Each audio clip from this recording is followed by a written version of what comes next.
Il ne suffit pas d'aimer quelqu'un pour en faire un partenaire de vie. Faites très attention. L'amour seul, très souvent, ne suffit pas. On peut aimer n'importe quoi. On peut aimer une folle, une malade cérébrale, sans le savoir. Parce qu'elle paraît pimpante, attirante. L'amour ne réfléchit pas. L'amour n'a pas de cerveau. Voilà pourquoi on dit l'amour n'a pas Dieu, n'est-ce pas? L'amour est aveugle. Comment pouvez-vous vous lancer dans une histoire aveugle? Ça ne semble pas très intelligent, n'est-ce pas? Aimer, c'est bien. C'est noble d'aimer les gens. Il faut aimer tout le monde. C'est très bien d'aimer les gens. Mais aimer ne suffit pas quand il s'agit d'un engagement sérieux pour le reste de sa vie. Beaucoup de personnes aujourd'hui souffrent parce que leur choix de vie, leur choix de partenaire a été basé sur l'amour seulement. L'amour est un grand trompeur. L'amour est très volatile. L'amour n'est pas permanent. Détrompez-vous. Regardez votre ex, non pas celui-là, le troisième. Qu'est-ce que vous en pensez aujourd'hui?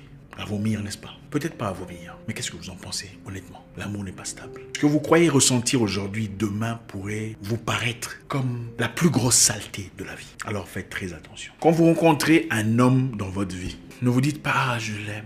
Estimez que vous êtes en train de rencontrer le probable père de vos enfants. Malheureusement, beaucoup de personnes regardent son attitude, son élégance. Oh, il parle bien. Mon Dieu, tu as vu ses tendances. Mettons ainsi de côté la vraie réalité, sa vraie identité, ses valeurs, ses idées, ses ambitions. On fait semblant de ne pas entendre. Très souvent, on vous donne des signes annonciateurs dès le départ, mais on fait semblant.